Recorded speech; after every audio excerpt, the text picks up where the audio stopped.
Hi, my name is John Petrucci. Welcome to my video. I'm going to be discussing and demonstrating various concepts, ideas, and approaches that have helped develop my style and sound. And hopefully you'll walk away with some insight on practicing and songwriting and developing your overall skills as a player. But before we start, let's make sure we're in tune. Here is my open A string. Get that in tune with your A string and then tune the rest of your guitar to that. I'll see you when you're done.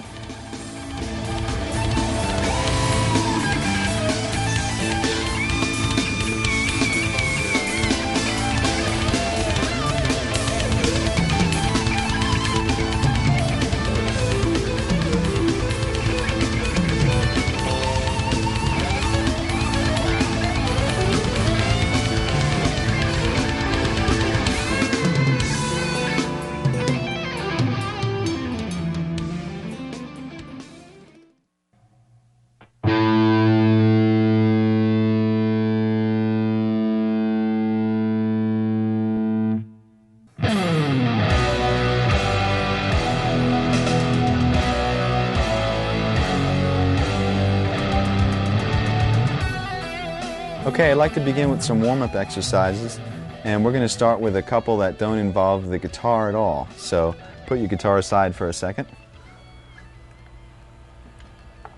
And what we're going to do here is we're going to stretch the muscles that basically are involved when you're playing guitar. And I really think this is essential to having a productive practice session or gig. And it's also essential to not hurting yourself and cramping up. And it's very similar to what an athlete would do before they went in to play a game or do some exercising. Okay, the first one begins with stretching the back and shoulders and arms. And guitar players tend to slouch when we practice, so these are really important. We're going to start with stretching your arm across your chest. Ooh, my arm just cracked, and yours might also. But you can feel it basically right through your back and your shoulder and your arm. And you should hold these stretches for about 10 seconds each. And then do the same thing with the other arm.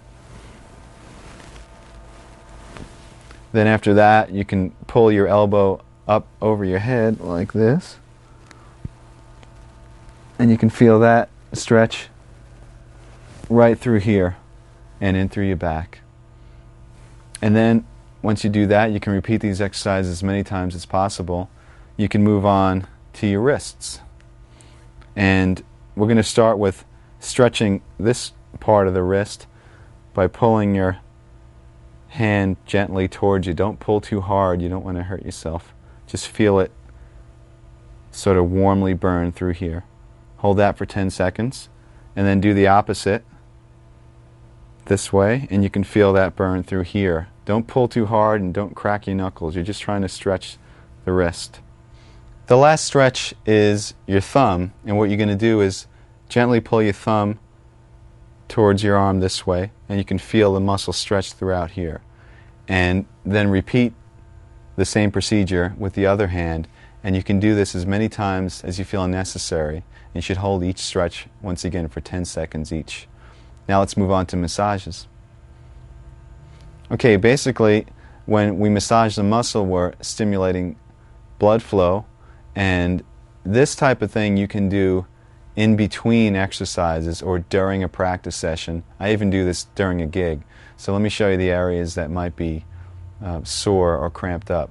Basically, starts with your shoulder muscles, the front of your shoulder, up in here, and use a pretty strong amount of pressure. You can use either your thumb or the heel of your hand or your fingertips. And then the outside of your forearm, this tends to cramp up a lot. And then your hand, and once again you can use your thumb, and you can massage through your palm by using pretty strong pressure.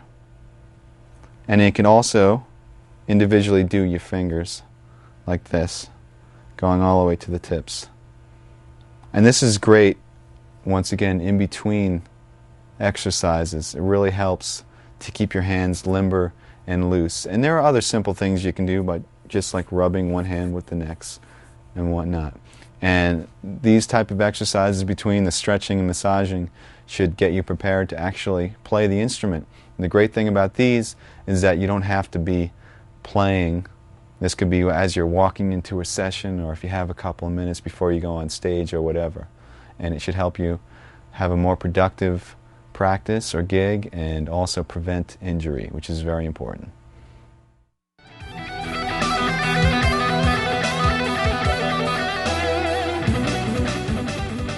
Okay, now I'd like to demonstrate some warm-up exercises applied to the guitar. So pick up your guitars again. And basically what I'm going to show you is a few exercises concentrating on the stretching and independence of the left hand, and a few exercises concentrating on the freedom and accuracy of the right hand, and then we'll combine the two. Remember, the goal here is not to develop mega speed, but really just to warm up your hands and get them comfortable so later on we can accomplish some bigger tasks. So first let's work on the first left hand exercise.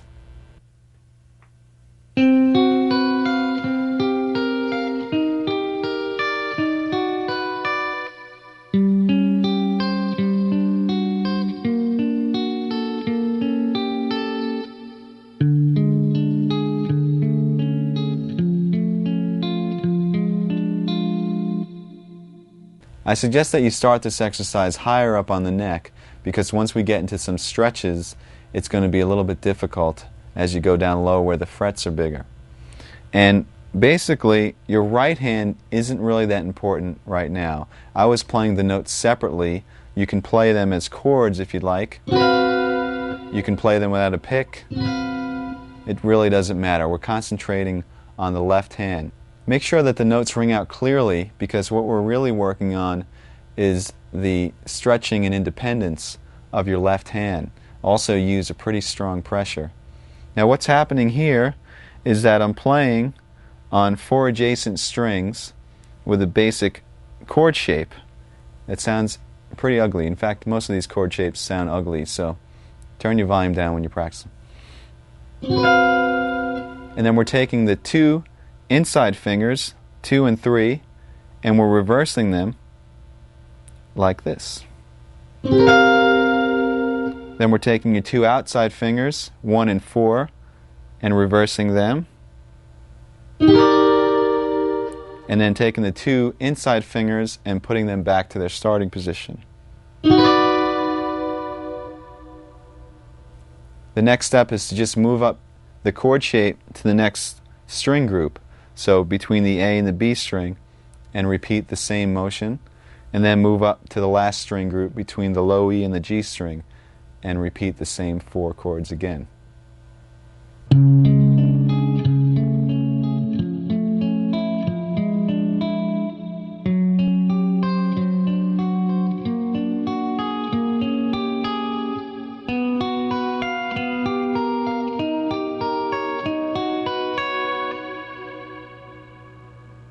Okay, what I just played is the continuation of the first warm-up exercise. Basically, when you're through, you're going to have a sequence of stretches that continue down the neck. So this is considered part 2. And what I did is I started in our original position, which was between the low E and the G, and we were in the 10th position, and I stretched the first finger down a half step and kept the rest where they were, and did the same sequence of finger moves. So in other words, then reversing the 2 middle fingers, then the 2 outer, and then the 2 middle again, and just continued up to the next string group, and then to the final string group again.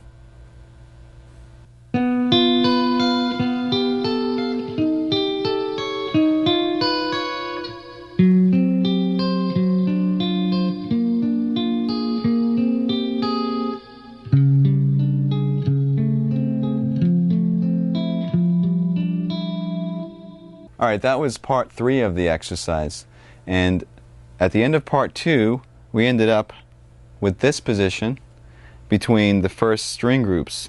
Now what you're going to do is put your fingers back in order, and while leaving your 3rd and 4th where they are, stretch your 2nd down a half step. So we have this shape, and once again continue with the moves all the way up the string groups. Now for the final part.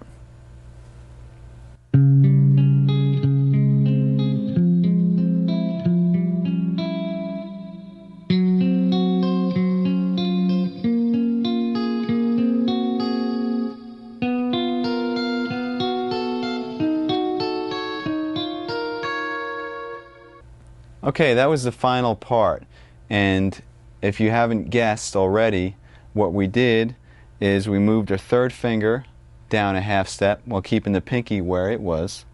So we had this shape. This time the stretch is between your third and fourth finger, and continue with the pattern until we got up to the first set of strings again. And then all you do is you bring your pinky down a half step, which brings you to the exact same shape that you started with, but you're a half step lower, because we started originally in the 10th position, now we're in the 9th position. And that's the first warm-up exercise. Okay, the second warm-up exercise for your left hand is basically a variation of the one that we just finished. You can start in the 10th position again with the same setup, and we're going to do the same moves.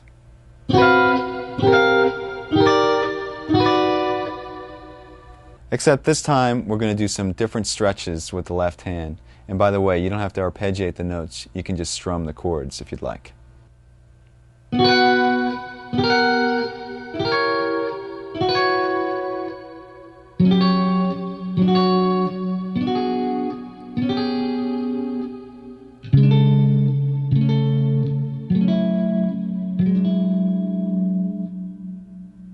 Okay, this stretch was different in that instead of moving one finger down a half step, we move the first finger down a half step and the fourth finger up a half step. So we have a double stretch between the third and the fourth and the first and the second. And then we did the same exact moves.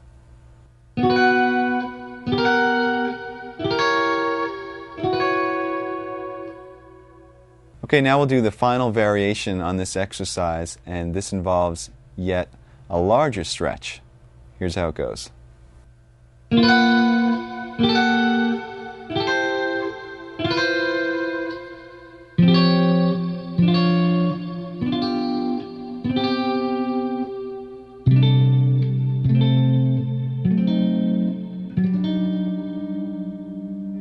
Alright, what we did here on the final variation is instead of just having a stretch between the first and second and the third and fourth, we have a half-step stretch now between every finger. So you do that by moving your first finger down yet another half step, and then your second finger down a half step as well.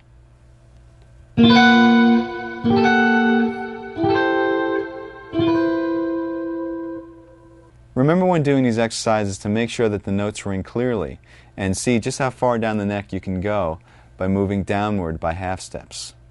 Now, for all you crazy guitarists out there, there is one more variation that involves some super stretches. Remember, don't hurt yourself.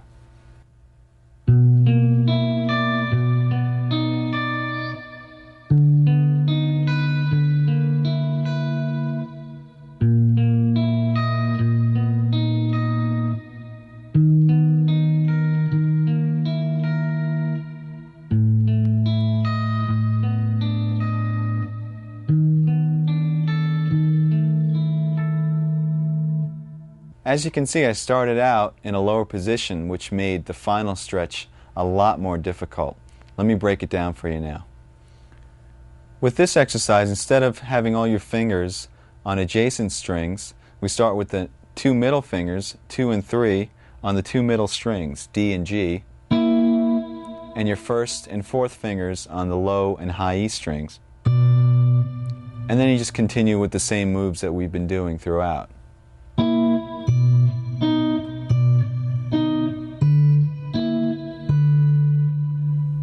The moves from here should look familiar. We move the first finger down a half step, and the fourth finger up a half step, and then the first finger down one more half step, and the second finger down another half step, creating a full step between each finger for the ultimate stretch. What I usually do is I play these exercises in sequence, one after the next without stopping. I start on the 12th or 10th fret and work my way down chromatically until I can't stretch anymore. Now let's turn our attention to right hand exercises, and you can give your left hand a rest.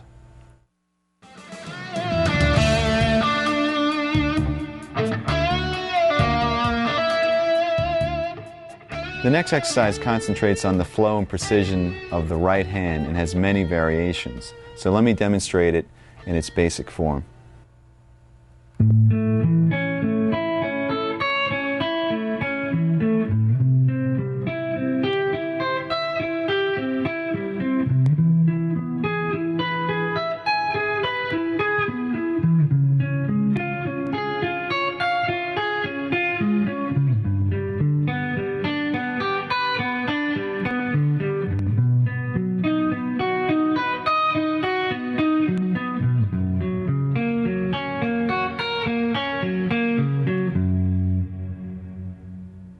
As you just heard, that exercise involved notes that were being arpeggiated intervallically. So let's talk about the left hand shapes that I was going through.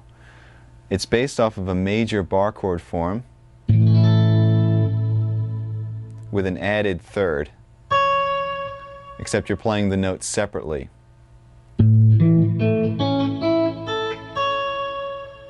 And then we just sort of intervallically disperse those notes. Now that bar chord is moved up through a progression that doesn't make too much sense, but at least makes the exercise a little bit more interesting. It goes A major, C major,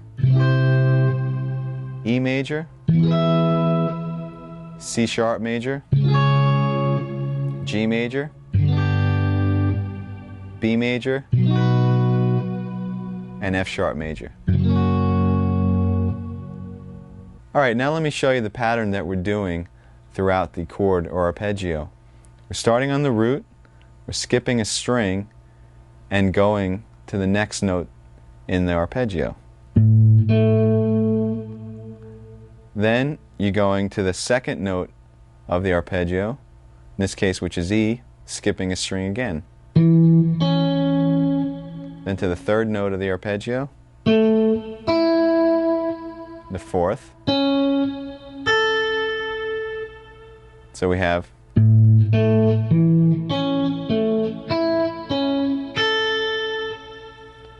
remember to pick down, up, down, up, down, up, down, up.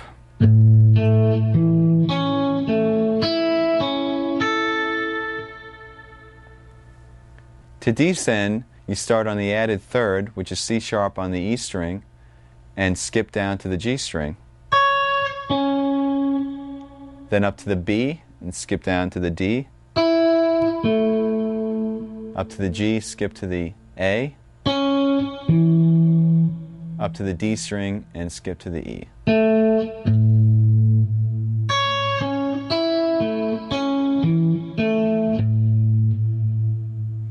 Remember once again to keep your right hand picking consistent. Down, up, down, up, down, up, down, up. Don't let that falter at all. So here's what it sounds like when you combine the two.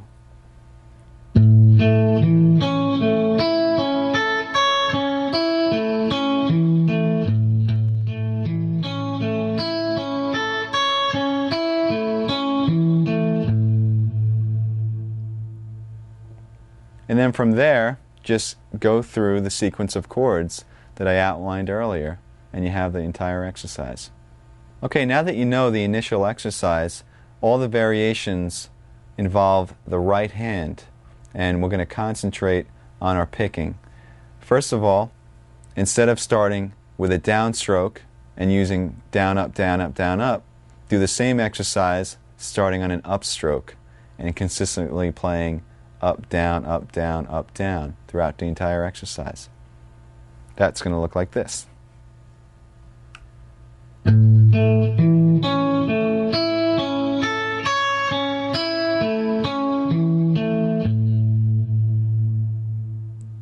It might be a little bit more difficult at first, but the reason we're doing this is so in any situation you'll be able to pick. You're not always going to have the comfort of starting on your favorite stroke, whether it's down or up. You should be able to sort of get through anything that comes your way. Now, the other variations involve playing more than one time on each note. We're going to start with playing twice on each note, then 3 times on each note, and then finally 4 times on each note. Not only that, but starting each sequence with a down and then with an up. So let me demonstrate through the one chord what these will look like on your right hand. We'll start with the doubles, starting on a down.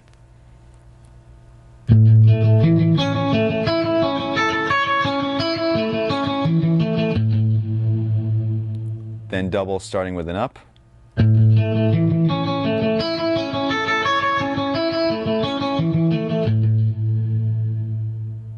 Then 3 times starting with a down.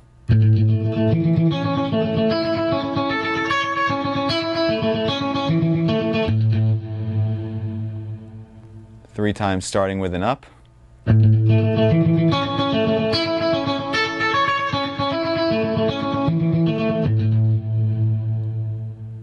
Four times starting with down.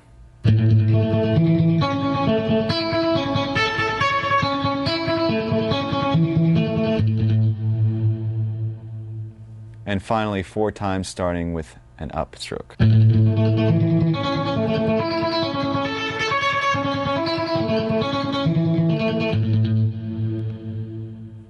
Alright, what you're going to do is play each one of those variations through the entire chord sequence. Just remember to keep the notes very even, and also to keep that consistent alternate picking, especially when you're playing triplets, going from one string to the next, because there's an odd amount of notes per string. Really watch that you are keeping a consistent down, up, down, up. Now let me demonstrate what it would sound like playing 2 notes per string through the entire sequence, just so you can have an example.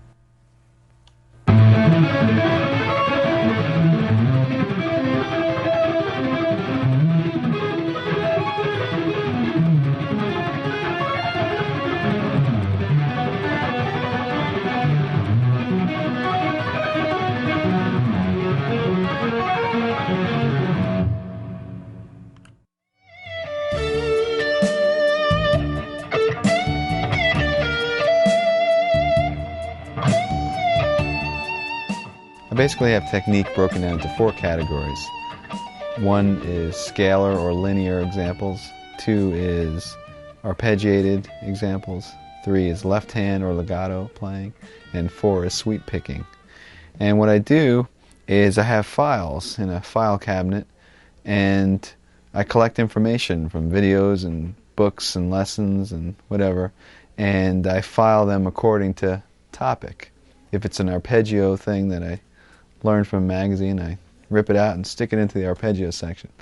And then when it comes time to practice, instead of saying, oh, there's millions of things, how am I going to practice all this stuff? Basically, I make a master list of what's in all those files, and that list changes from day to day. You constantly add to it. And you sit down and you basically customize a practice session. So let's say you have about 2 hours to practice.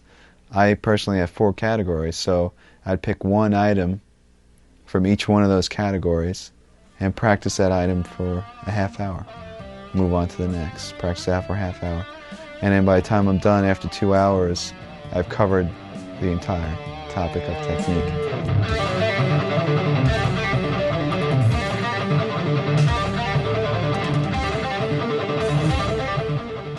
Okay, now that we concentrated on the left hand and the right hand individually, let me show you a few exercises that are equally effective for both hands.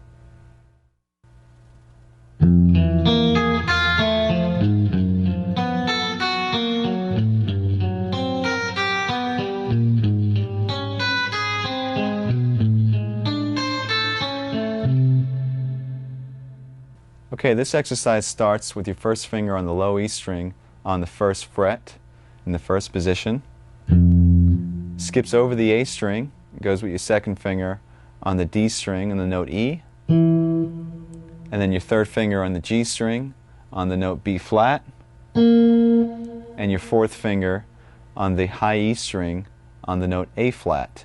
And your right hand is picking, once again, down, up, down, up.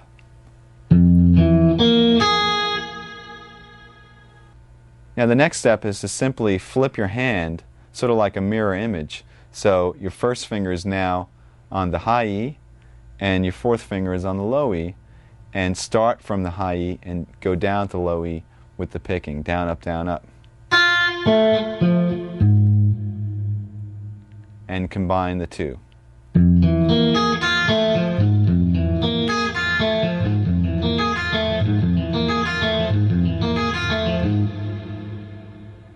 What I did after that is I ascended chromatically, and you should take this all the way up to the 12th fret, and then descend using a similar but slightly different pattern. Here's how it goes.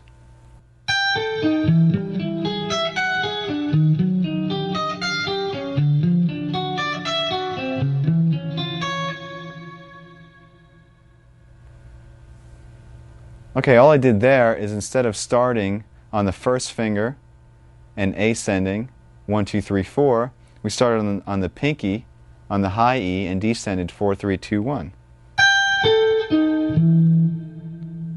Once again picking alternately, and then we reversed that image like a mirror and started on the fourth finger once again on the low E.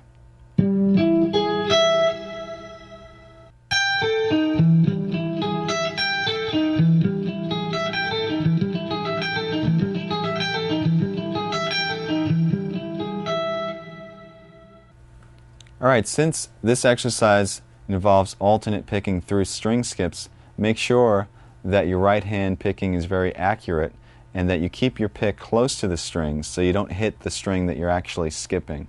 It's called efficiency of motion. Now, you should also practice the same exact exercise starting on an upstroke as well to make sure that you're ambidextrous. No.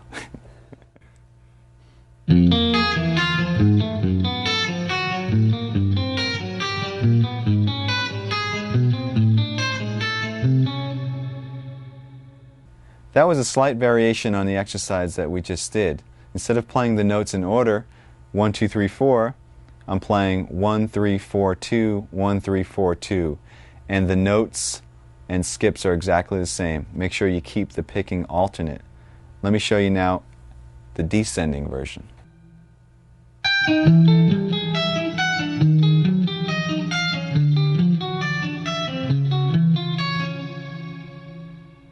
Alright, that was another slight variation, this time on the descending pattern. Instead of playing 4, 3, 2, 1, you play 4, 2, 1, 3, 4, 2, 1, 3, and continue that pattern down the neck chromatically. Remember to keep your picking alternate the entire time. And that will wrap up our warm-up exercises. I usually play these type of exercises for, I guess, about 10 to 20 minutes before actually tackling some more difficult practicing or a gig or whatever. And it usually helps to get both hands acclimated to the guitar, especially when you're cold. So have fun and make sure you warm up.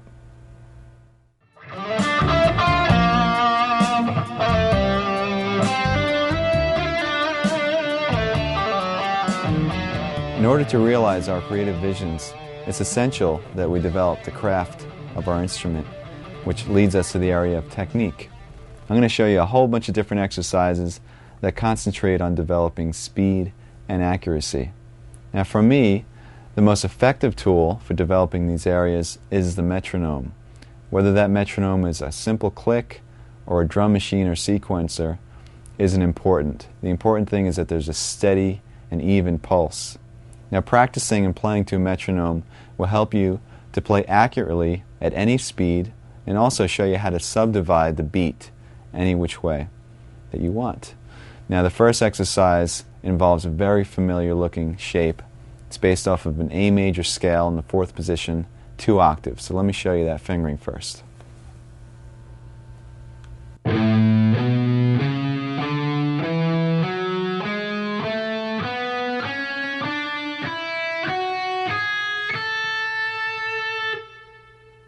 This exercise involves playing to a steady pulse. In other words, the speed or tempo of the click is not going to change, but how we subdivide that click is going to change. First, we'll start with playing one note per beat, which is chord notes. Now, I have a metronome setting of 66 beats per minute, which is really slow, but by the time we're done, you're going to be playing a lot of notes per beat, so it's important that we start slow. Remember also to keep a consistent down, up, down, up, down, up picking pattern the entire time. Here is chord notes to the metronome. 3, 4.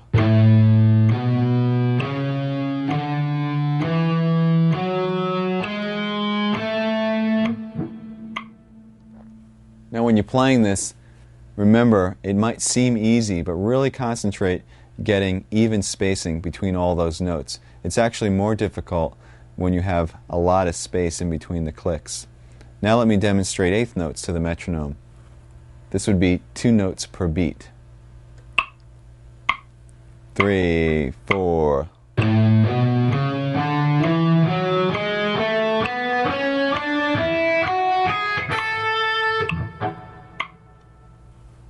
And now triplets, which is 3 notes to the beat.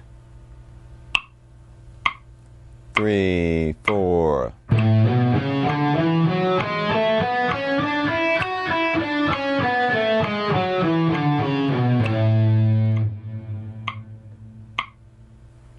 The next division is 16th notes, 4 notes per beat. 3, 4.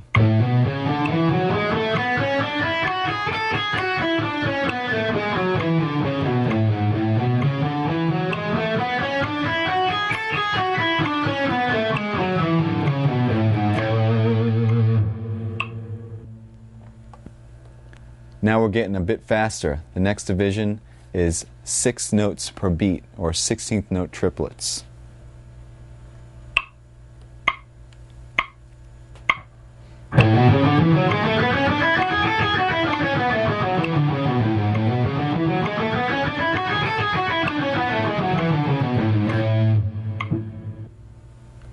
And the last group is 32nd notes, or 8 notes per beat.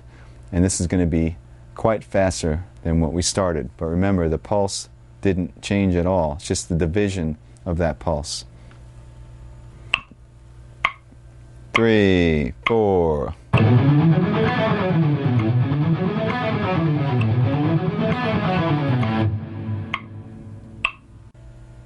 Okay, now that you're familiar with playing to a metronome and subdividing the beats, I'd like to show you how to increase your speed. And what we're going to do here is we're going to develop accuracy at high speeds.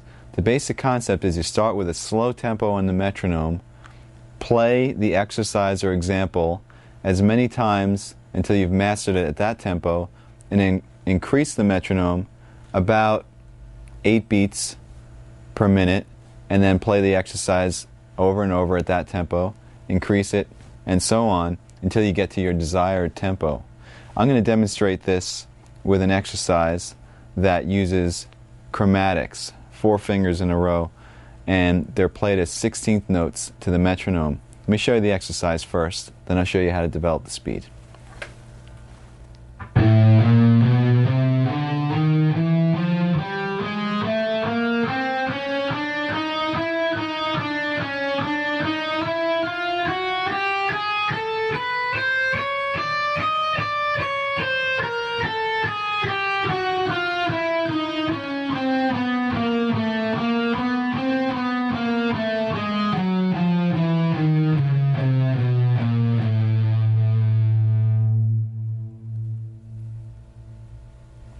As I mentioned, this exercise is based off of a 16th note pattern, which means you're going to be playing 4 notes per beat. Besides concentrating on getting those notes to fall evenly over each click, you should also accent every 4 notes. In other words, every time the click comes down, accent with a harder pick stroke. So your group of 4 would sound like this.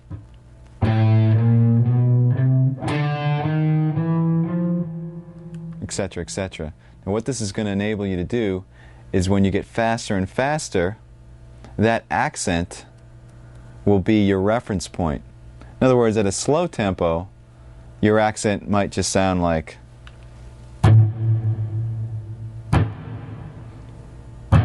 etc. And you'll be able to know where you are. But at a faster tempo, when the notes are whizzing by, your accent might be, in other words,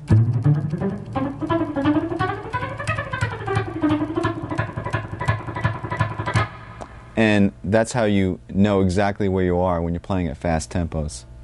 So what I'm going to do here is I'm going to show you how I would take this exercise and develop it speed-wise. Now, the first thing you have to do is you have to get a goal tempo.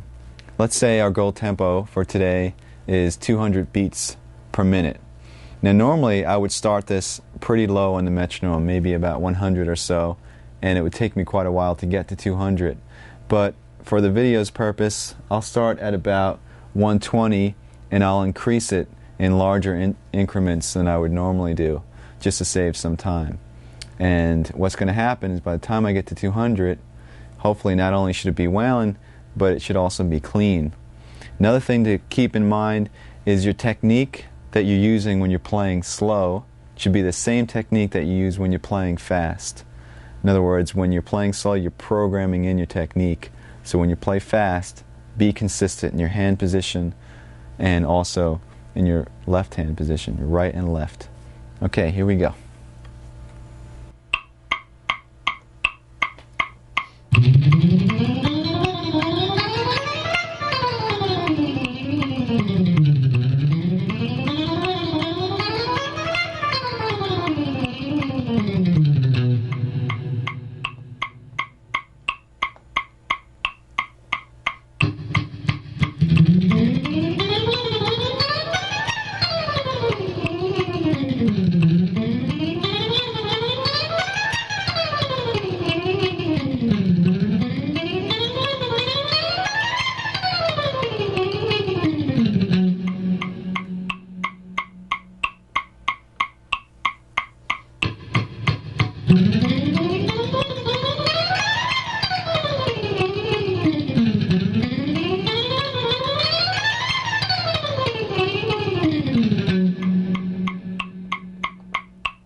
Okay, so we finally reached 200. Now, like I said before, normally that would take a lot longer because I'd go in increments of 8.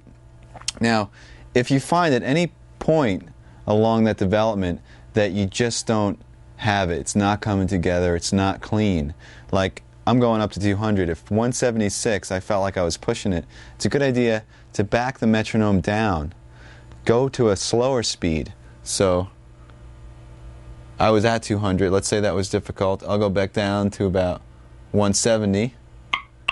Try to get comfortable there first.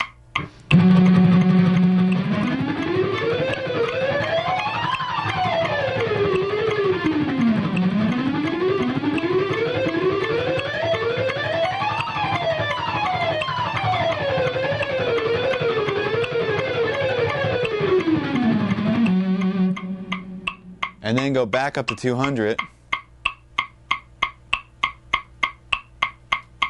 and see how it feels.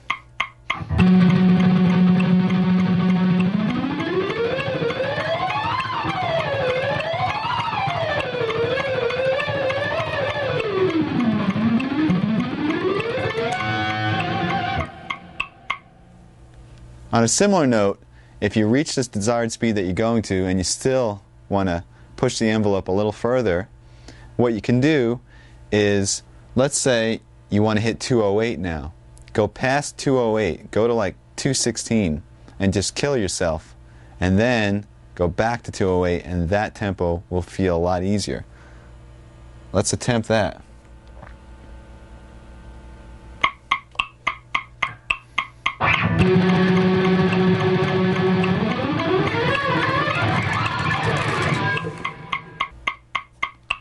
That was very difficult. Let's go back down to 208 and see if it's any easier now.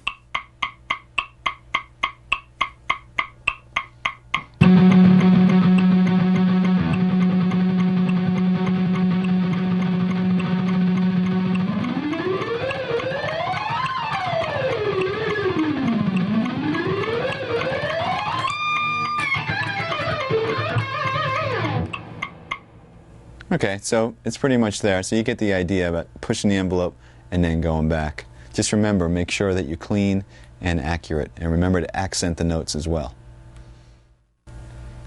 Okay, now I'd like to demonstrate the same technique, building speed and accuracy, but this time with a 16th note triplet pattern. You're going to play 6 notes per beat, and it's based off of a 3-note per string pattern in E minor. So here it goes.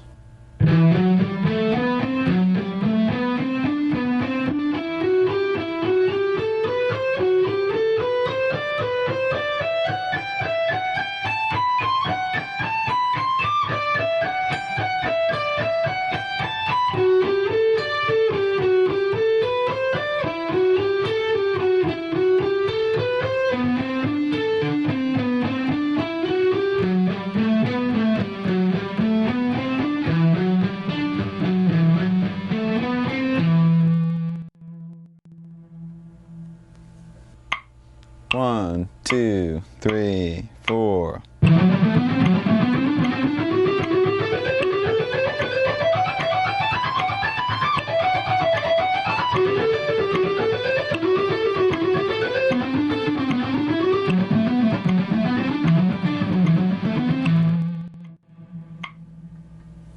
Okay, then you would follow the same steps to get to your goal tempo. Let's say your goal tempo in this case is about 126. Let's hear what it sounds like at that tempo. 1, 2, 3, 4.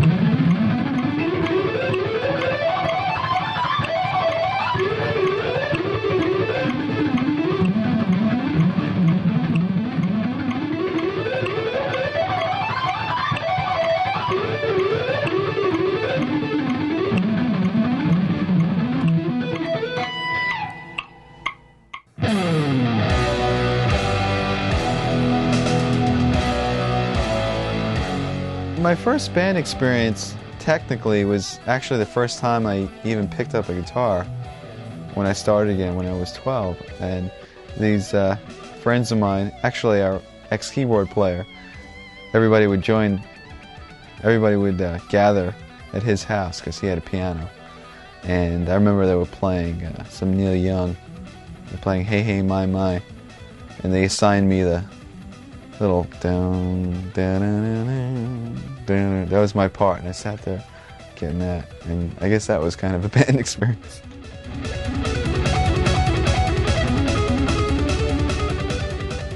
Another good way to develop speed is to work on what I call fragments or segments. That is, if you have a long exercise or passage that's really difficult to play, instead of trying to swallow the whole thing, take bites, work on small sections and develop that section and then connect them one by one until you have the big picture. This way you can concentrate on one little thing at a time as opposed to tons of notes. Now I have several examples of what I call scale fragments, and they're little patterns that you just play over and over and over and over, and eventually I'll show you how to develop these into long scale sequences that you can use in soloing and whatnot. So let's start by going through the different scale fragments.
All of the examples I just played were in the key of G major.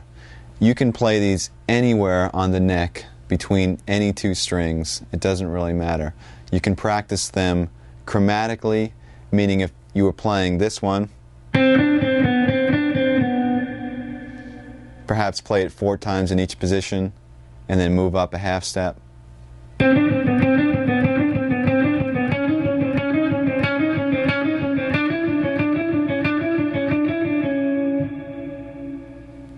Or you can pick a key and play them diatonically. In other words, conform your fingers to the notes in the key.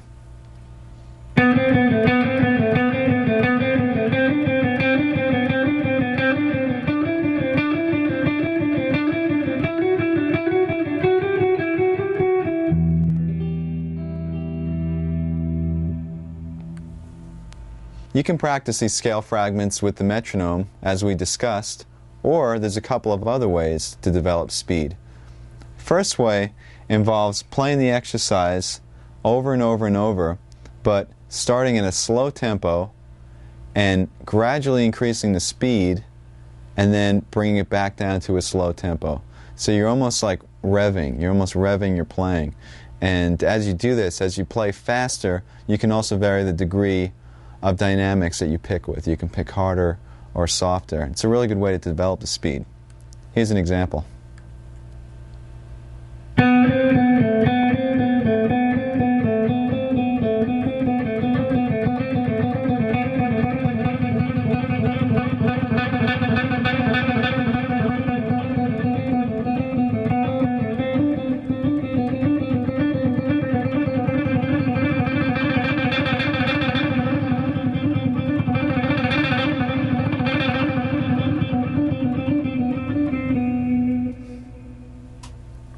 Another way of developing speed is by playing the exercise over and over and over, but this time playing consistently at a slow to moderate tempo and then sort of blasting out a fast tempo only a couple of times. So in other words, you're jogging for a while, then you're going to sprint for a second and go back to jogging.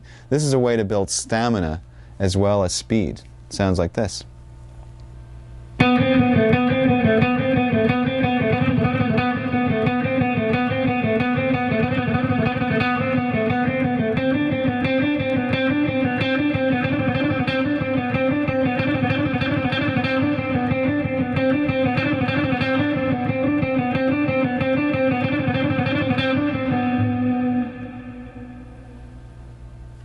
Now, a fun thing to do when you're working on all these exercises, since they're pretty similar, some of them are using 16th notes and some are 16th note triplets, is to sort of interact.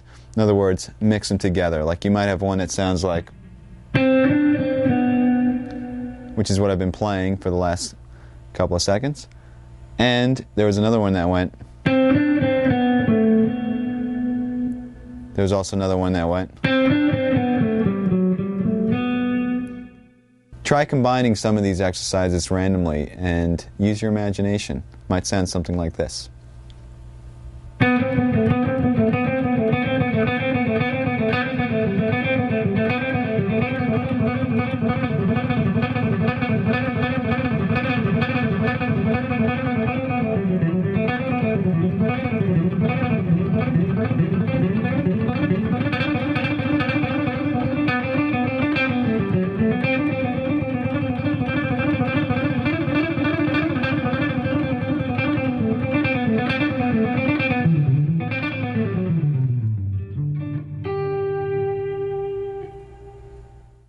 Each one of these fragments could now be used in a longer sequence of notes, perhaps a run through a scale or whatnot. So let me show you how a few of these can be developed. 1, 2, 3, 4.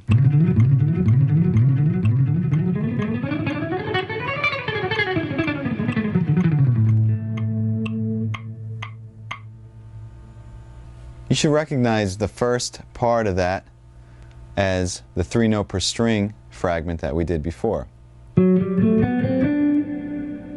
Except I transposed it to the key of A and played it through an A major scale.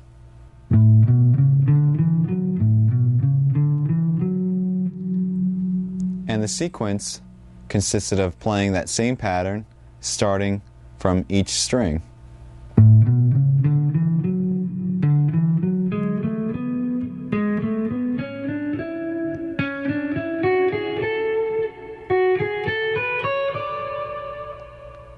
And then using the descending pattern to do the same thing.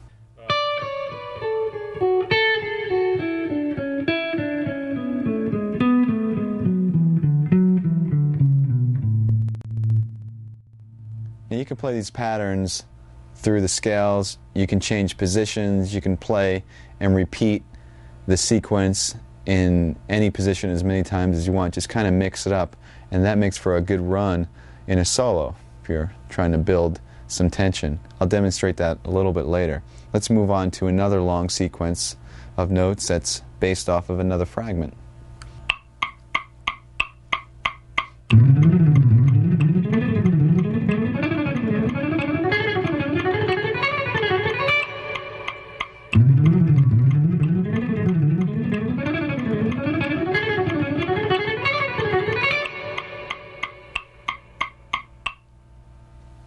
And here's the descending version of that.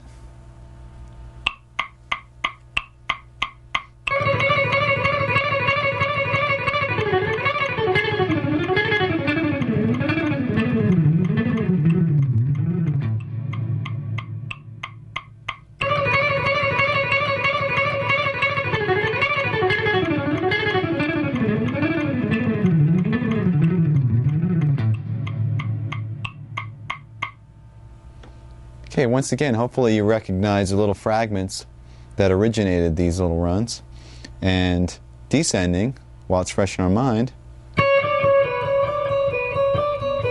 came from that and sounded like this.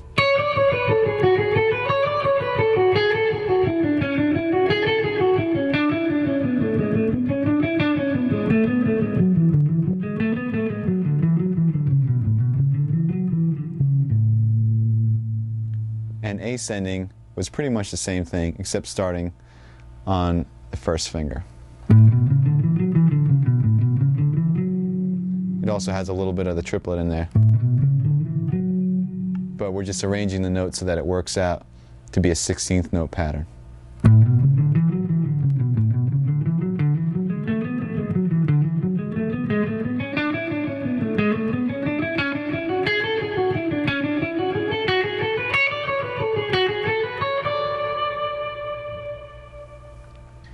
Here's another example using a fragment that includes string skipping.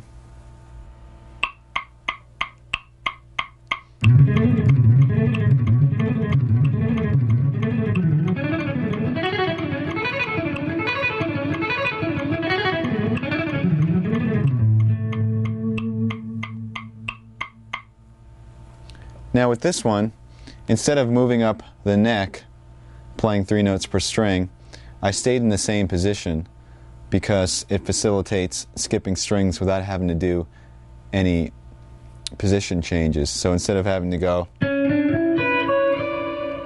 something awkward like that, we're staying in the same position. So the scale shape I'm doing has a repeated E, but we don't really hear that repeated E because we're skipping strings.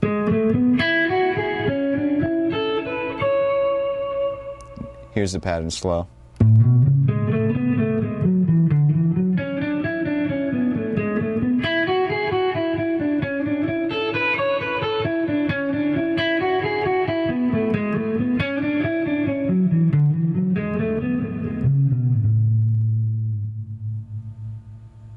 Let's just do one more 16th note pattern through a scale, once again using one of the fragments that we learned earlier.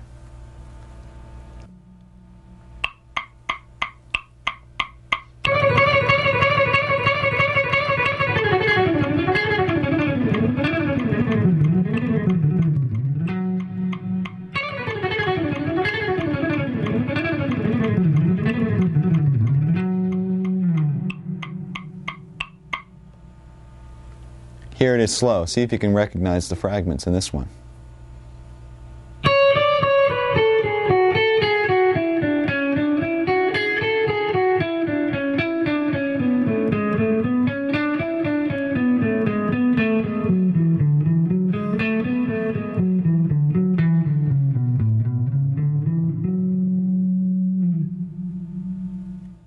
Okay, now that we have all the scalar technique under our hands, let me show you how this can be applied to improvising.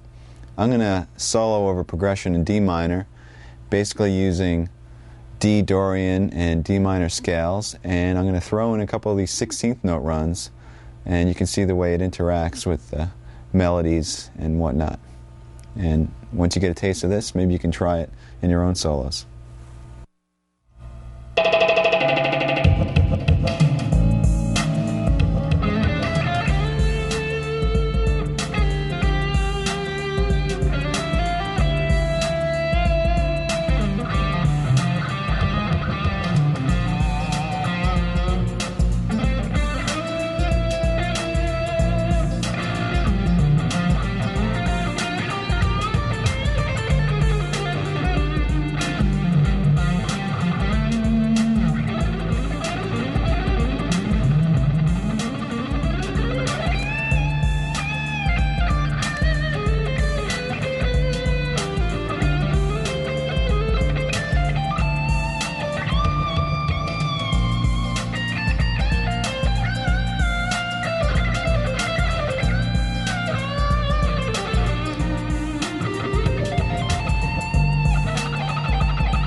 When I first started playing, I probably had some of the same typical influences that kids my age had. It's like Black Sabbath and Zeppelin and The Who and Iron Maiden, and then I started to get more drawn towards the guitar players. And as I played more, I was drawn to players that really had unique style.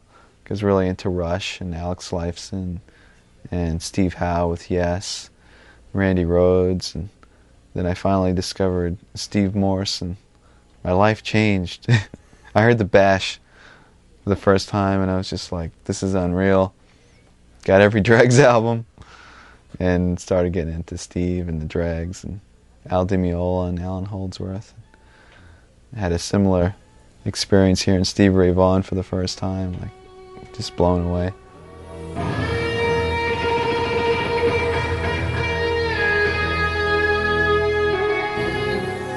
One of the more difficult techniques for most guitarists is using alternate picking through arpeggios. Now this has been something that's been difficult for me for a while, and it's actually making me kind of mad, so I analyzed what the problem was, and I came up with an interesting little fact. First of all, the problem always seemed to arise when I was encountering what I call inside the string picking. Now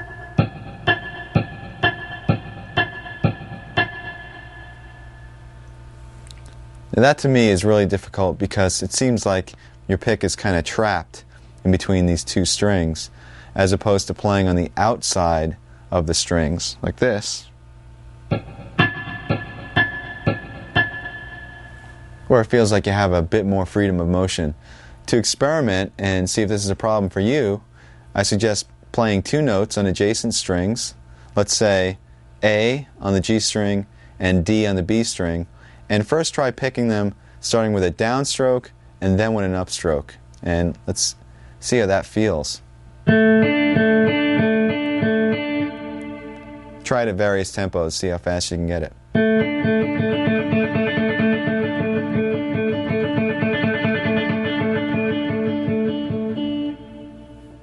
Now do the same thing, but start on an upstroke and go up, down, up, down. You're going to encounter that inside of the string picking phenomena. Let's try that.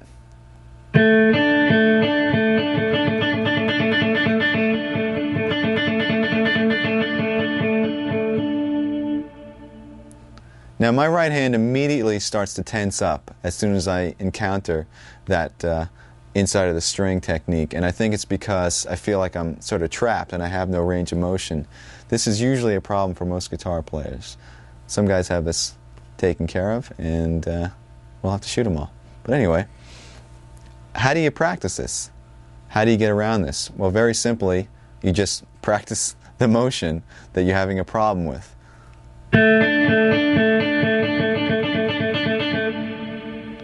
Now, this could be very boring if you sit there doing that for any period of time that's going to make it effective. So what I've done is I've come up with a little etude that practices and concentrates on the inside of the string picking. And by the way, if you ever have something that you're trying to work on and you need to develop it, come up with some little progression or etude or song. It makes it a lot more interesting.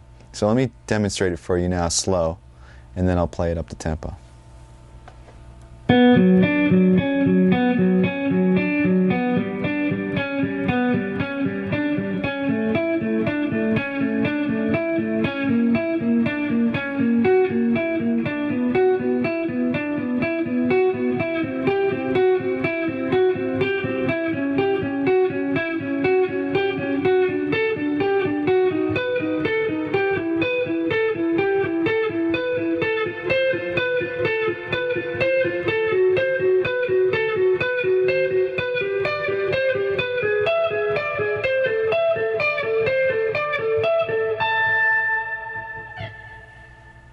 Now I'm going to demonstrate this up to speed with the metronome.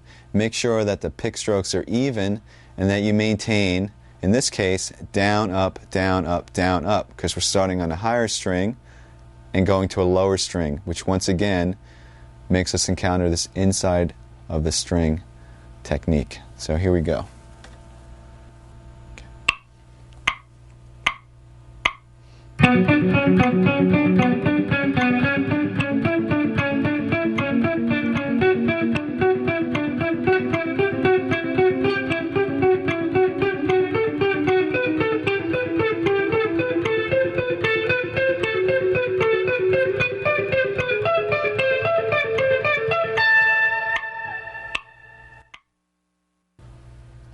Now that exercise specifically narrows down the problem and concentrates only on that problem. But the thing is, you're going to encounter this picking hang-up through an arpeggio.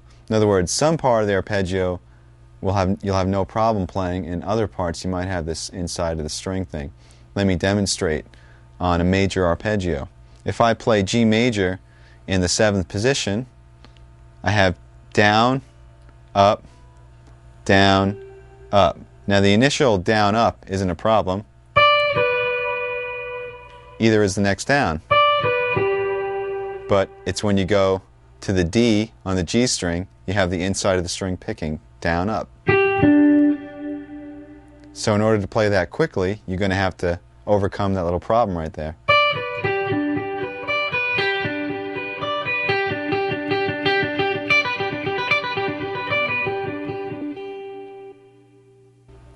So once again, instead of practicing that same arpeggio over and over, I came up with another little etude that incorporates major and minor arpeggios, and that picking hang-up is kind of snuck in the middle of the arpeggios. So it's not just only concentrating on that, but it's incorporating it into a larger picture.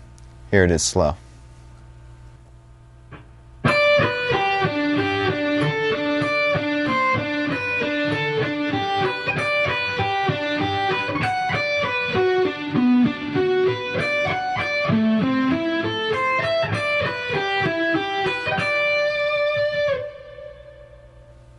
Now I've added an extra challenge to this one because not only are we working on the picking hang-up, but we're skipping strings while doing that hang-up.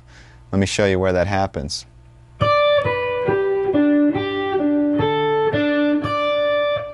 Right over here between the D and its octave, between the D and the C, between the D and the B. you're playing up, down, and also trying not to hit the B string while you're at it.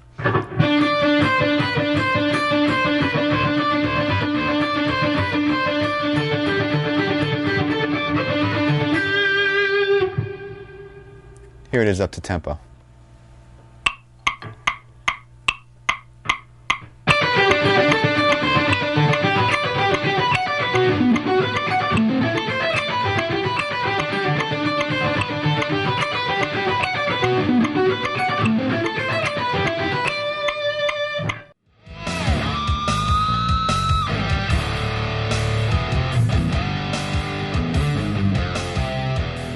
I first picked up the guitar when I was 12, and I didn't take any formal lessons. I took music theory my last 2 years in high school, so I had 2 years of that, and I went to Berkeley right out of high school.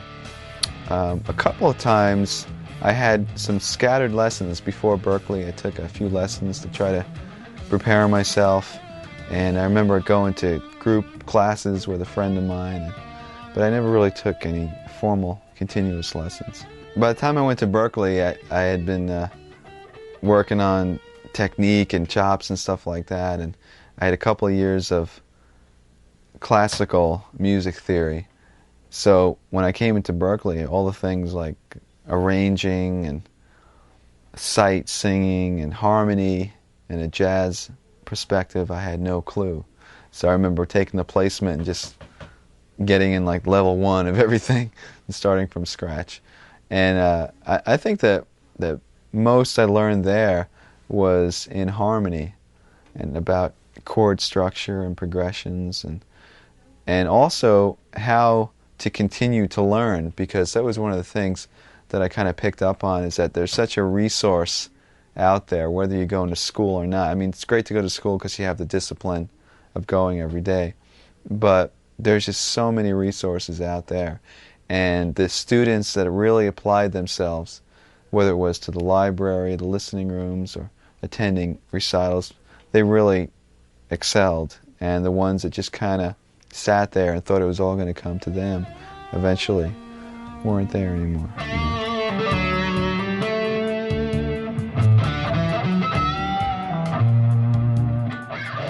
Now I'd like to concentrate on left-hand strength. What we're going to do is we're going to work on some scale fragments once again, but instead of picking them, we'll play them legato. In other words, we'll use all hammer-ons and pull-offs. And basically, I'm going to show you a couple of different patterns, and then I'll show you how to practice them. So let's start with the legato patterns.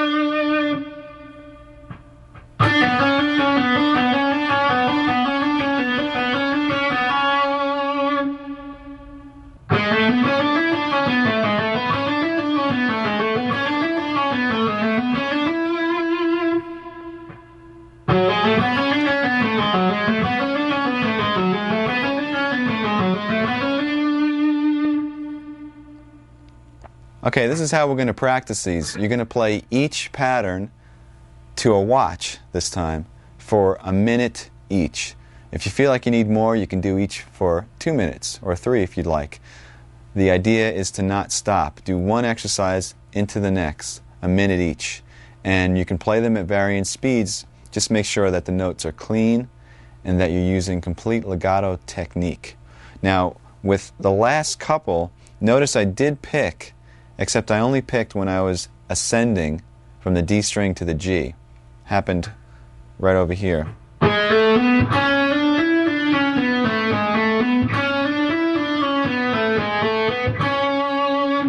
So in this case, it was on the C sharp. That's the only other time you're going to pick. Also, when you practice these, you don't have to stay in the positions that I just showed.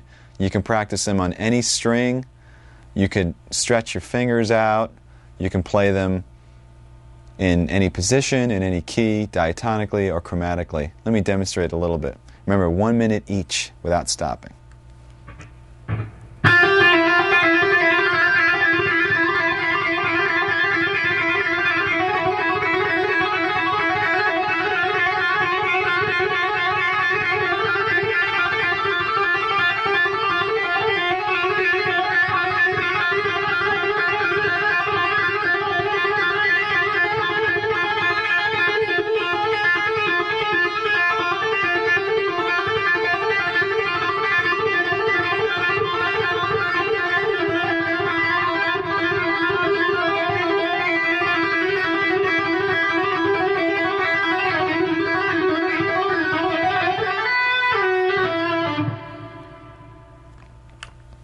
That's the idea. Okay, once you get those all practiced, I suggest that you do our little massage thing that we talked about in the beginning, and also stretch your wrists, because it's time to take those fragments and put them into expanded sequences through scales using very little picking. Once again, this is called legato. Here's the first exercise.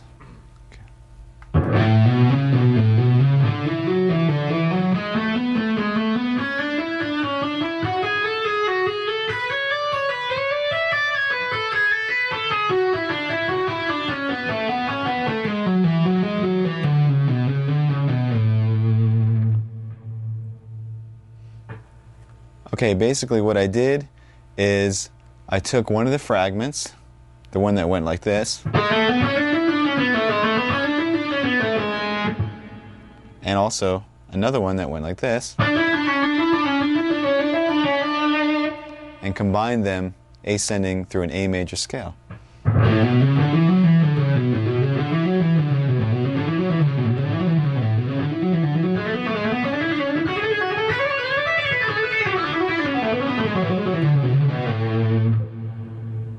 Descending, we shifted up to the next position in the key and worked our way back down the scale. Let me play the two scale positions by themselves, just so you know what they sound like straight through.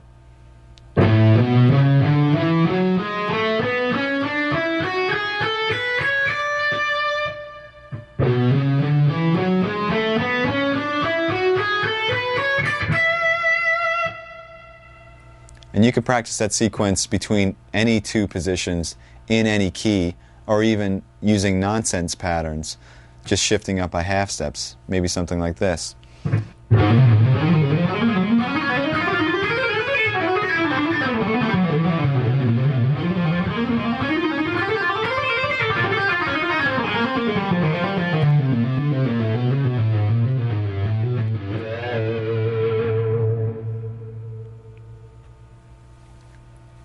Now let's hear the original pattern up to speed.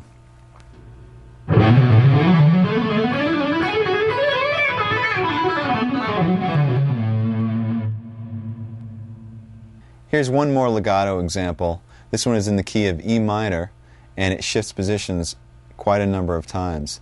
So practice it slowly and make sure that you get those position shifts clean and clear.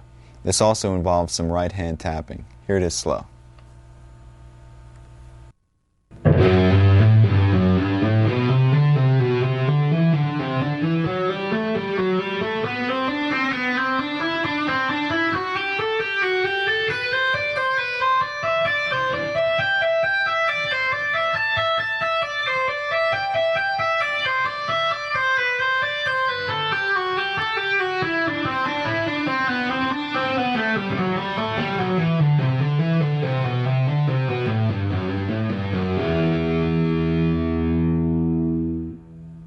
Let's break this down into segments so you can practice each section and then put it all together.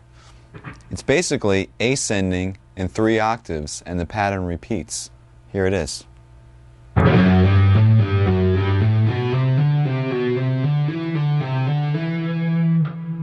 So it's starting on F sharp and ending on E, and then starting on F sharp an octave higher,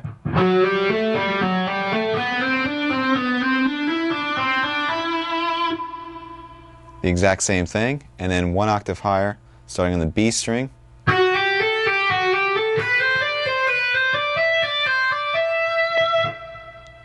So this is a perfect example of practicing segments and then connecting all of them to get the whole run.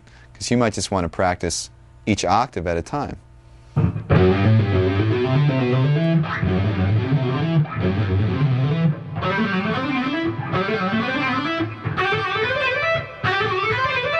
Then put it together.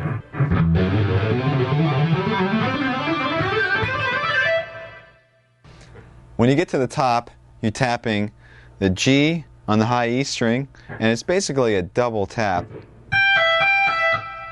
And then you're tapping A, and then back down to G.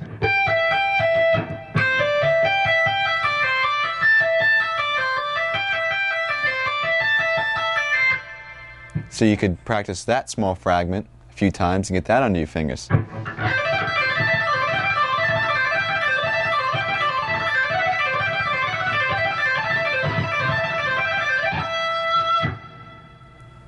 And descending, we have another 3-octave pattern.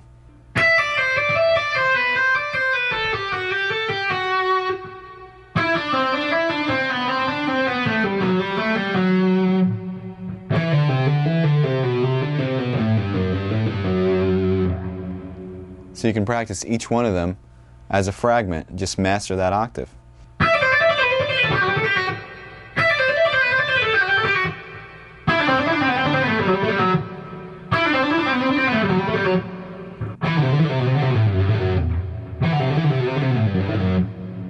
And then put them all together.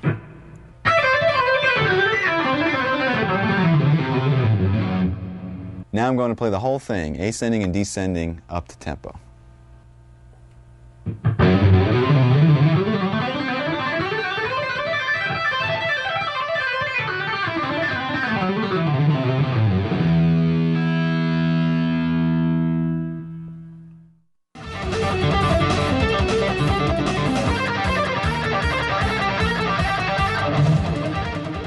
When we first started the band, we were all 17 or 18 years old. So the last album that we just put out, I mean, it's like almost 10 years later. So I think we've all matured as songwriters, and you know, we listen to the old demos and whatnot, and there's bootlegs of those demos and stuff, and it's just like, oh my God, what were we thinking, you know? So the music and writing has definitely evolved.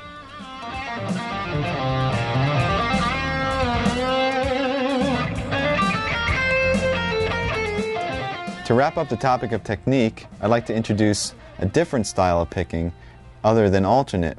It's called sweep picking, and some of you may be familiar with this technique, some of you may not be, but in either case I'd like to offer you my exercises and things like that basically isolate the technique, and then you can expand and apply it to things that you might already know. Now I usually apply sweep picking to arpeggios and not really to scalar examples. And I also use it in a way where it's sort of a weapon or a tool to execute a fast flurry of notes. Let me show you a couple of exercises that work on the technique.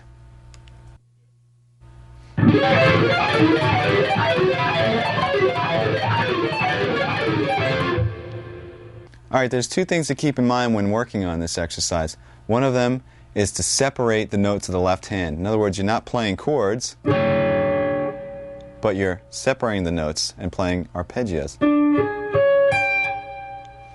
And also, with the right hand, you want to separate the notes as well. In other words, don't strum them all together, but push down on the pick so it knocks into the next string, sort of falling from string to string. You don't want to make separate motions like this. You want to push the pick down, down, down, down, and then up, up, up, up, pushing against the strings. Now you can actually mute the strings and work on just the right hand.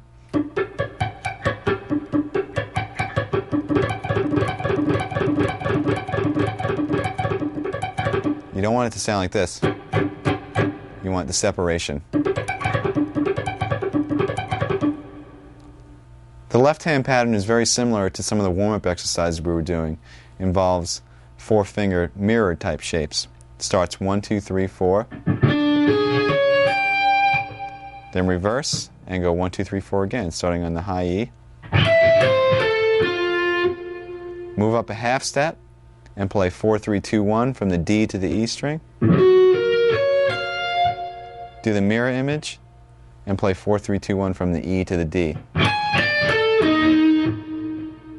Here it is again.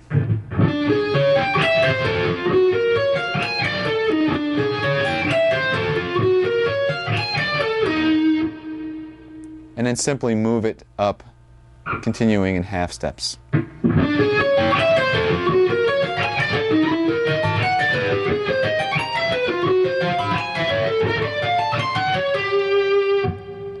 You can also play this on different string groups if you want.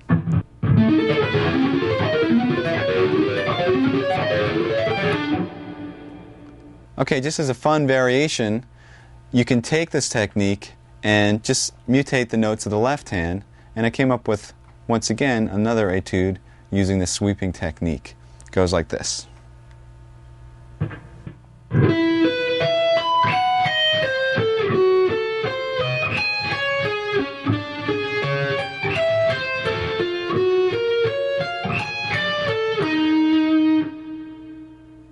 Here it is played to the metronome at 176 as 16th notes up to speed.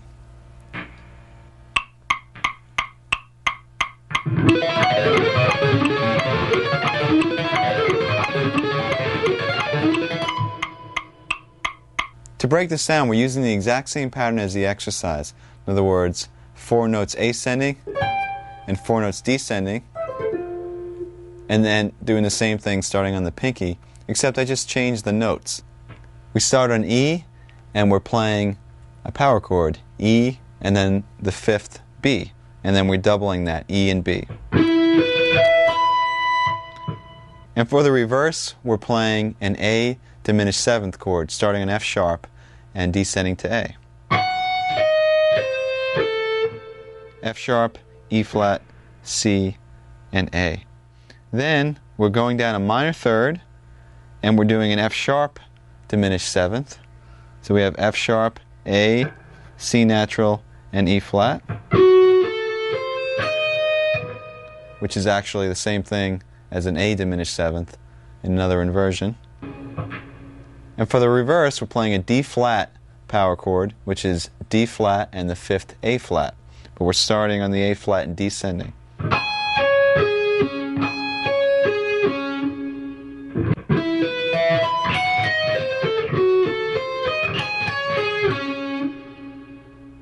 And to finish it up, we're doing the original exercise.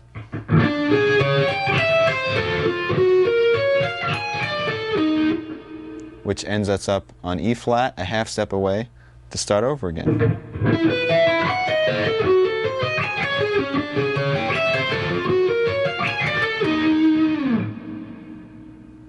Here's one more sweep picking exercise. This one's applied to arpeggios. Let me demonstrate it for you slowly.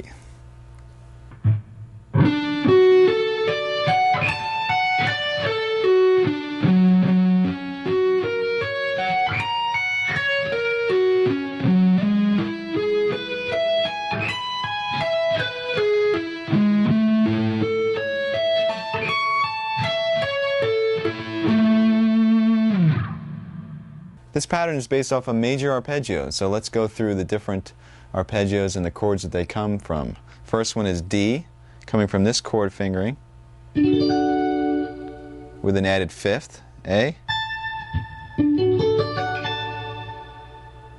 The second one is F sharp, based off of an F sharp bar chord, with an added 3rd.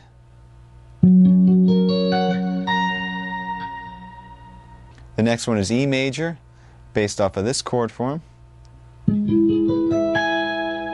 once again with an added 5th. And the last one is A major, based off of this bar chord with an added 3rd.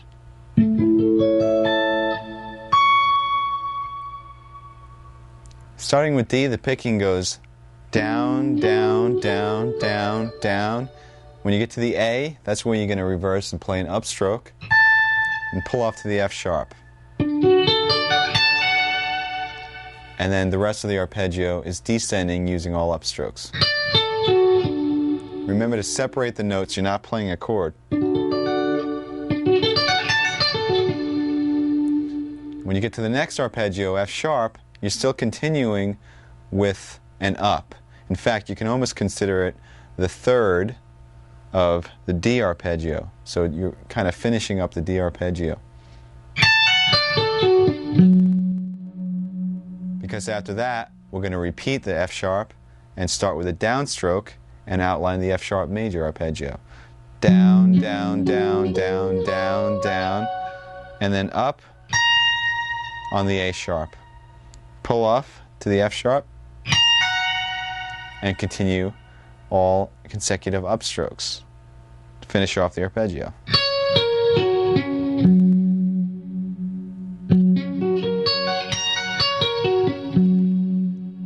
So from the D to the F sharp, it sounds like this.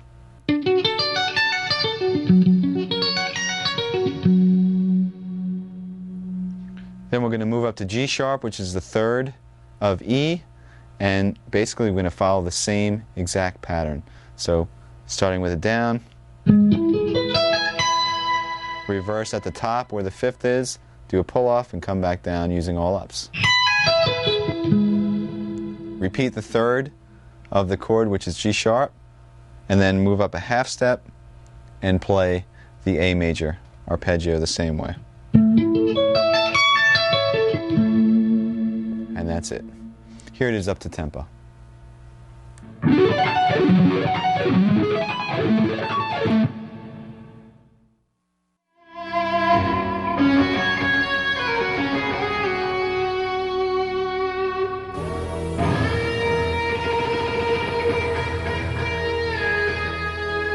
The majority of our writing process is together as a band. Somebody usually has a progression or groove or an idea, and they bring that in, and it's basically we just jam on it. We set the tape recorder and just kind of go for it, and out of those jams some solid ideas start to happen, and we start working on arrangements, and before you know it we have a song. Do you write lyrics yourself at all? Yes, I write lyrics, and I'm really interested in lyric and melody and how that contributes to the song, the real importance of the lyrics and the melody and the vocalist. The cool thing is that all of us were basically influenced by the same bands, and a lot of them happen to be progressive, like Rush and Yes and the Dregs and Genesis and even Zappa's music. So when we all got together at Berkeley, it just kind of naturally came out, this type of music in Odd Times, and even you know, using the harmony that was a little bit more experimental or creative and whatnot. And it was just kind of a natural direction for us all.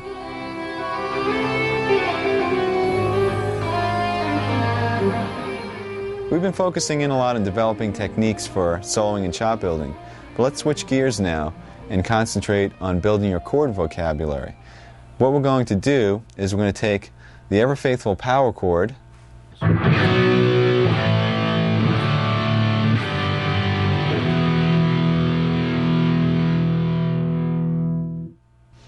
by adding certain notes to these chords, we're going to mutate them, and we're going to add some colors and drama into basic chord progressions. So let's first make sure everybody knows what the power chord is. Basically, it's a two-note chord consisting of a root and fifth.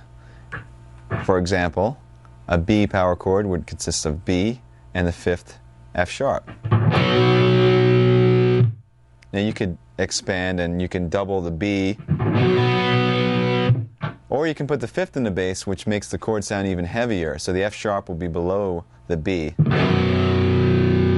This is really effective.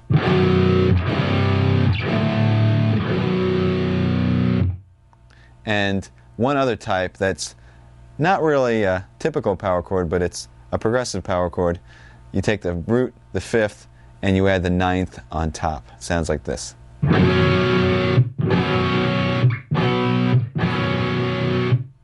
To explore this topic a little bit further, you have to understand two things. First of all, which notes can be added to the power chords, and second of all, how those notes affect the name of the chord and also the function of the chord in the progression. First of all, we have the root and fifth, what you see as an example. If we add an E or a third to that, we have a C major chord.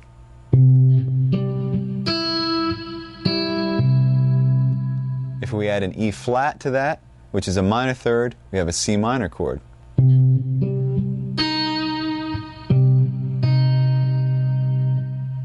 If we add a second or ninth to that, we have what's called a suspended second chord. In this case, it would be a D.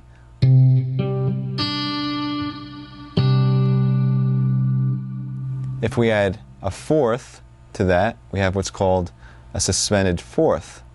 In this case, the fourth would be.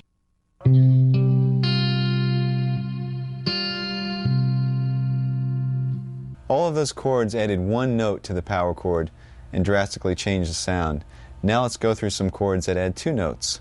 If we add the major third and the major seventh, we have a major seventh chord. So you'd have the power chord, the major third E, and the major seventh B.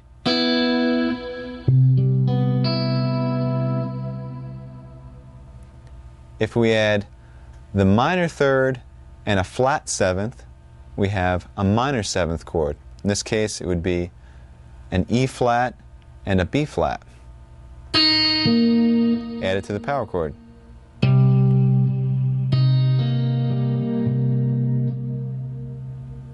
If we add a major third and a flat seven, we have what's called a dominant seventh chord.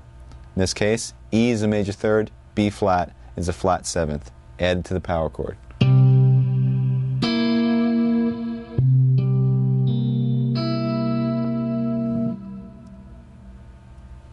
And now there are a couple of chords which I call add nine chords.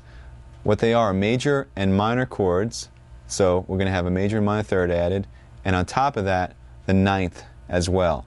A major add nine would add a major third E and a 9 D.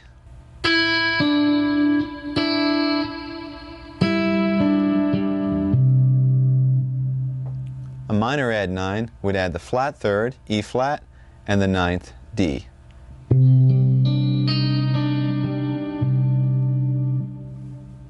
Now let's talk about how the 11th added to the power chord changes the name. We'll keep the major third, and we'll add an 11th, and we end up with a major add 11th. Here's the power chord, here's the major third, here's the 11th. Don't worry, we won't be playing these fingerings. And the final chord is a minor 11th chord where we add three notes. The minor third, the flat seven, and also the 11th, which once again is F. And just to make this easier for now, we'll put the fifth in the bass.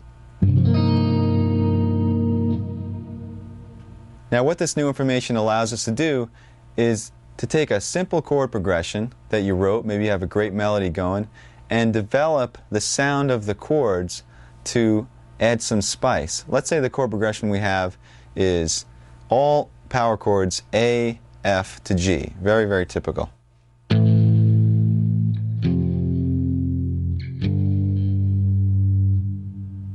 By adding some of these intervals and creating these more interesting chords, perhaps we can make it sound a little bit more interesting, or we can take it in a more dramatic direction. So I'll turn the A into an A minor add 9. We'll turn the F into an F sus 2. And maybe the G into a G sus 2.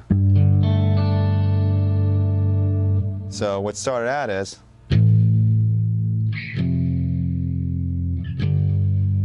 now it sounds like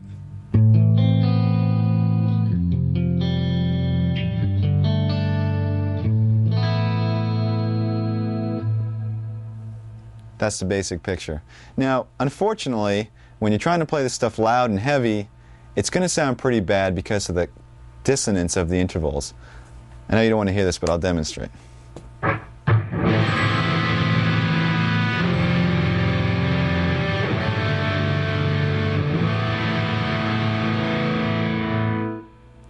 some of them don't sound that bad, but once we start getting to 11ths and 7ths, believe me, it's horrible.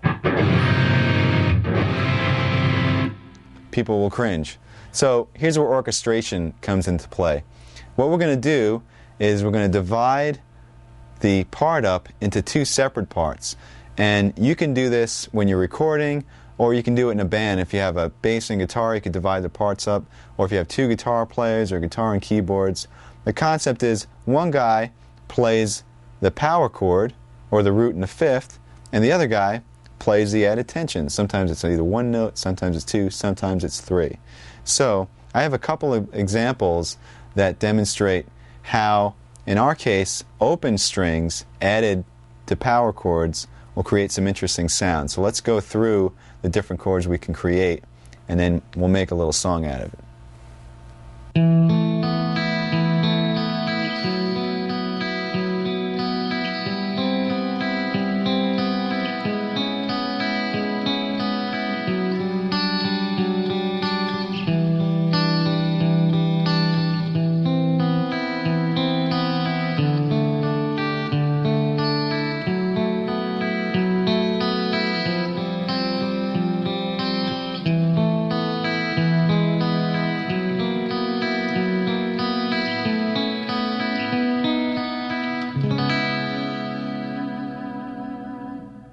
The first power chord was an A. We added a second to it, and it created an A suspended second. The second power chord was a B. We added a fourth to it, and we created a suspended fourth. The third power chord was a C. We added a major third and a major seven, and it turns into a C major seven. The next power chord was a C sharp. We added a B and an E and created a C sharp minor seventh. The next power chord was a D with the fifth and the bass. We added on a major third and an 11 and created a major add 11 chord. The next chord was a C. We added on a D and an E and we created a major add 9. The next chord was an A. We added on a C and a B, which is a minor third and a ninth, and we created a minor add 9 chord. Next chord was a G. We added on an A, and we created another suspended second, G sus 2. And the chord after that had F sharp by itself in the bass, and we added on a D, an A, and an E. So what we have created is a major chord with an added ninth, but the third is in the bass. Next chord was an F sharp. We added on an A, a B, and an E, and we created an F sharp minor 11 chord. Chord after that was an F. We added on a G, and we created an F sus 2.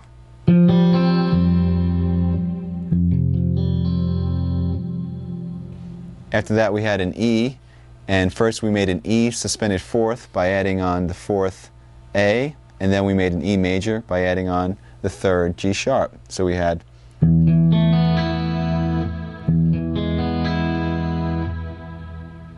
the next chord was an F sharp. We added on an A sharp, a B, and an E, and we came up with an F sharp 7 add 11. The chord after that was an A. We added on a B and a C sharp to create a major add 9. And the second to last chord was a B, and we added on a D sharp and an E to create a major with an added 11th. And we end the whole thing up on a C sharp minor 7. Okay, so I'd like to demonstrate with the sequencer what this sounds like with the two parts divided up. So I'll play with a heavy sound, the power chords, and the sequencer will play the picking part that I demonstrated before. And instead of having an ugly mess trying to play it all together with distortion, we have a nice collaboration of the two parts. And this is great when you're recording, because because you can add a lot of fidelity. You can have a great heavy sound underneath, and then with an acoustic or a super clean guitar, you can do the picking, or that could be piano, whatever. It adds a lot of dimension to your writing. So let's hear what that sounds like.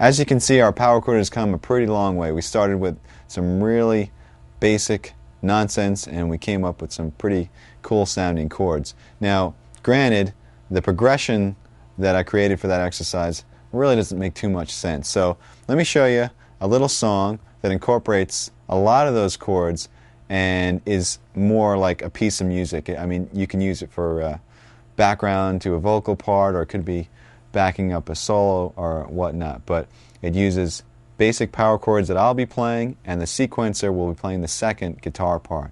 And check it out.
Now, we've created a very vast and dense soundscape by using this technique. We're taking up a lot of space. So it's important that you really listen to what the other players in your band are doing. For instance, let's say this type of interaction that we just went through was going on between bass and keyboards. It might not be necessary for you to play a moving part along with that. You might want to choose a soaring melody or some lush chords in the background. The point I'm trying to make is that you should really listen for space when you're writing. Listen for register and listen to what the other people are playing. This way you contribute what's right for the song as opposed to just worrying about your own little part. Remember, the song comes first.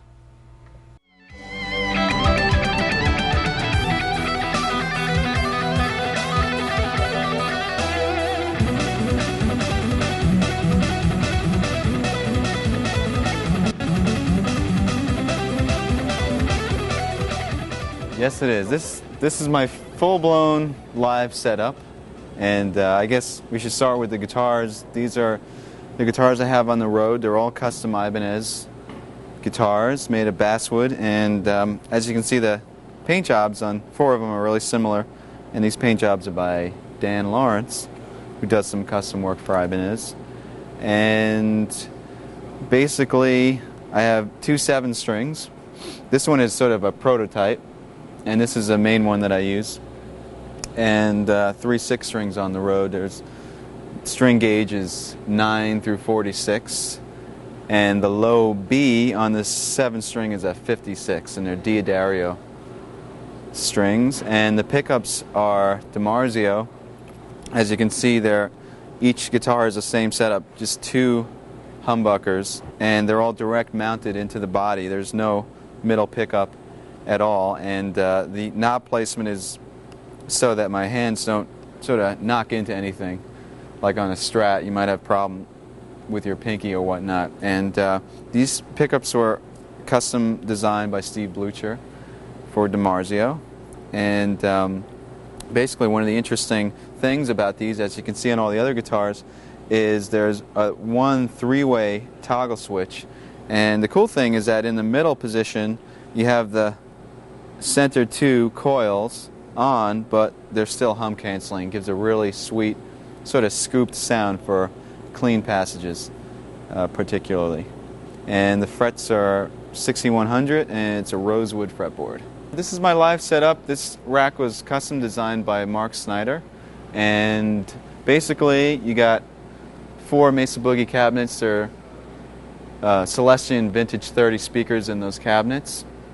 And what's going on here is I have an amp switcher, and the amp switcher is switching between 3 different preamps, 2 Triaxises and a Boogie Mark IIc Plus. Everything that's in the rack, like the Crybaby and the noise gate and the volume pedal and the parameter pedals, are all hooked up through this multi-pin system that goes to the pedal board, which I'll show you in a second, and it makes setup very easy. And also, the rack has a data dump. It's an Alesis data disk that allows me to save or reload any of my MIDI programs for the PCM 70 or the TC Electronics 2290 or even the Mesa Boogie Triaxis. So once again, on the road, it's really important to have backup and to make sure that nothing goes wrong. And it's also very well shielded. All the grounds are isolated from the chassis, so you have no buzzes. Or once again, it's really important from venue to venue with the different sort of RF and electricity that goes on in these stages. I use these picks. These are Jim Dunlap Jazz 3s for all the electric playing. And then for acoustic, I use these Dunlap 0.71 millimeter picks, which are a little bit lighter. And I play the acoustic. This is an Ibanez acoustic, and it's better for strumming and whatnot, the lighter picks. And the way it's set up over here on the stand enables me to go from electric to acoustic very quickly during the show. Just kind of come up to it and play a song.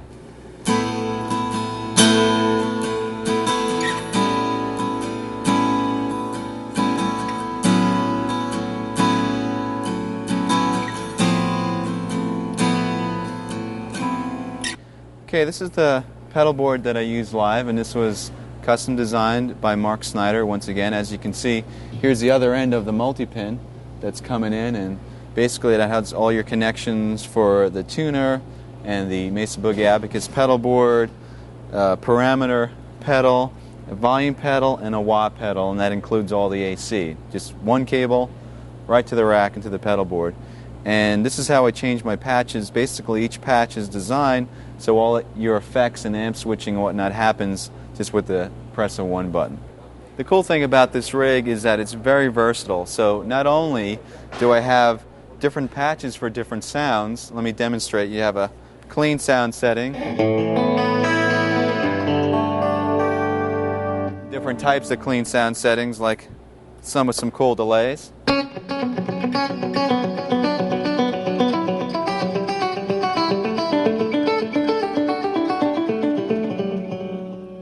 And then we have some basic heavy rhythm sounds.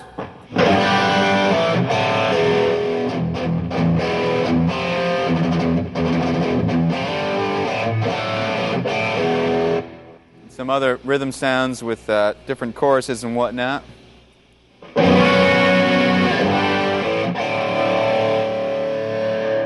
And also a couple of cool lead sounds.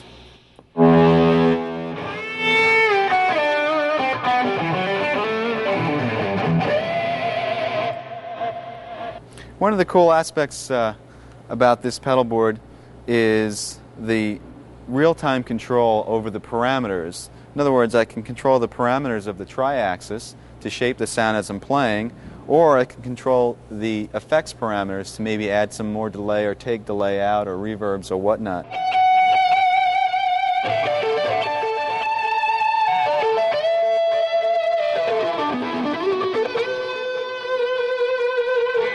But if you're playing a faster line, you don't want as much around it, so you just ease off the pedal so there's not as much delay on it.